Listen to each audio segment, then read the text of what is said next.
Asal-usul Surabaya.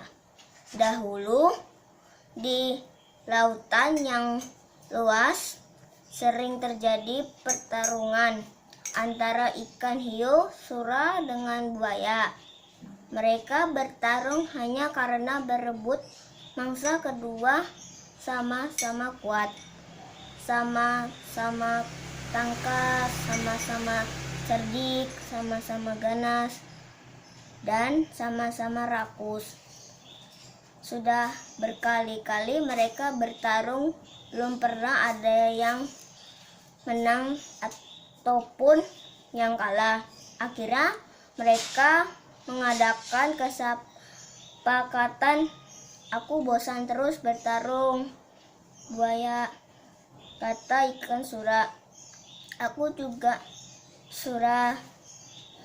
Apa yang harus kita lakukan agar kita tidak lagi bertarung?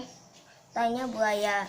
Ikan hiu sura yang sudah memiliki rencana untuk menghentikan pertarungannya dengan buaya segera menerangkan untuk mencegah pertarungan di antara kita. Sebaiknya kita membagi daerah kekuasaan menjadi dua. Aku berkuasa sepenuhnya di dalam air dan harus mencari mangsa di dalam air, sedangkan kamu berkuasa di daratan dan mangsamu harus yang berada di daratan. Sebagai batas antara daratan dan air, kita tentukan batasnya, yaitu tempat yang dicapai oleh air laut pada waktu pasang surut. Baik, aku setujui gagasanmu itu, kata buaya. Dengan adanya pembagian wilayah kekuasaan, maka tidak ada pertarungan lagi antara sura dan buaya. Keduanya telah sepakat untuk menghormati wilayah masing-masing. Tetapi suatu hari ikan hiu sura mencari mangsa di sungai. Hal ini dilakukan dengan sembunyi-sembunyi agar buaya tidak mengetahui. Mula-mula hal ini memang tidak ketahuan. Tetapi pada suatu hari buaya memergoki perbuatan ikan hiu sura ini. Tentu saja buaya sangat marah melihat ikan hiu sura melanggar janjinya. Hai sura, mengapa kamu melanggar peraturan yang telah kita sepakati berdua? Mengapa kamu memasuki sungai yang merupakan wilayah kekuasaanku? Tanya buaya. Ikan hiu sura yang tidak merasa bersalah. Tenang-tenang saja, aku melanggar kesepakatan. Bukankah sungai ini berair? Bukankah aku sudah bilang bahwa aku adalah penguasa di air? Sungai ini kan ada airnya. Jadi aku juga termasuk daerah kekuasaanku, kata ikan hiu sura. Apa? Sungai itu kan tepatnya di darat, sedangkan daerah kekuasaanmu ada di laut. Berarti sungai itu adalah daerah kekuasaanku. Buaya pun ngotot. Tak bisa.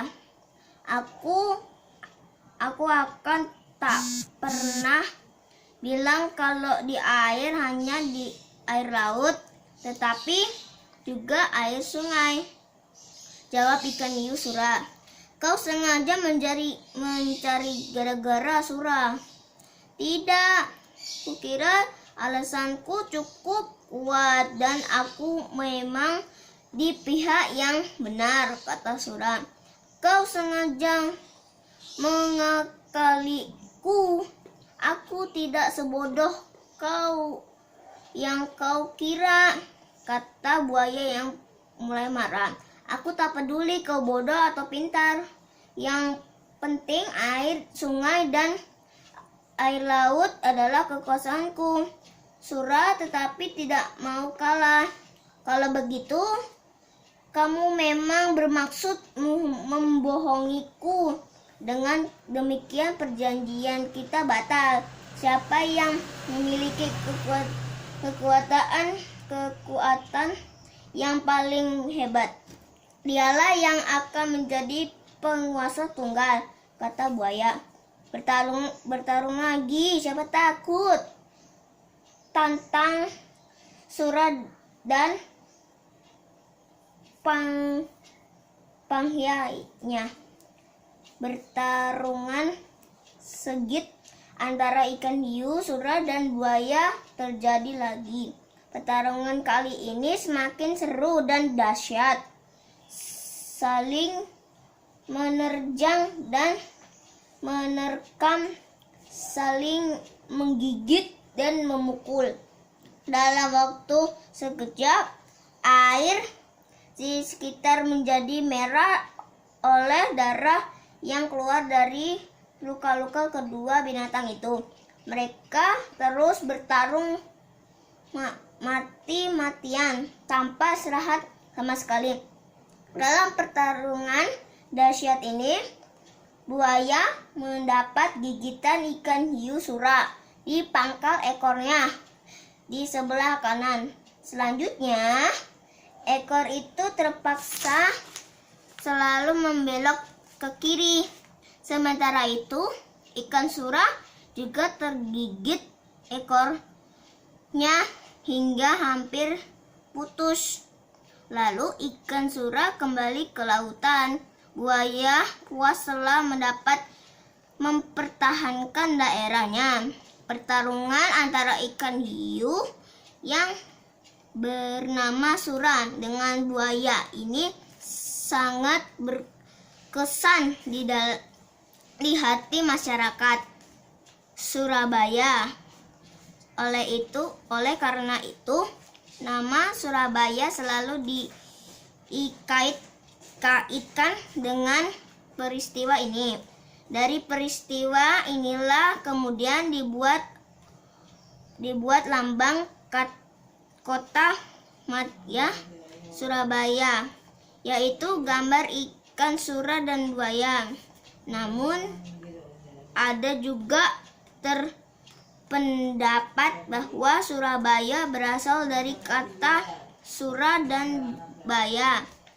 Sura berarti jaya atau selamat, sedangkan Baya berarti bahaya. Jadi Surabaya berarti selamat menghadapi bahaya. Bahaya yang dimaksud adalah serangan tentara Tartar yang hendak menghukum Raja Jawa. Seharusnya yang dihukum adalah Kertanegara, karena Kertanegara sudah tewas terbunuh, maka Jaya Katwang yang diserbu oleh tentara Tartar. Setelah mengalah, Jakatwang, orang-orang Tartar merempas harta benda yang puluhan gadis-gadis cantik untuk ke bawah Tiongkok. Raden Jiwa tidak terima diperlukan seperti ini. Dengan siat yang gitu, Raden Jiwa menyerang tentara Tartar di pelabuhan Ujung Guluh hingga mereka menyingkir kembali ke Tiongkok. Selanjutnya, hari Dari hari peristiwa kemenangan Ragen Jiwa inilah ditetapkan sebagai Hari Jiwa Kota Surabaya.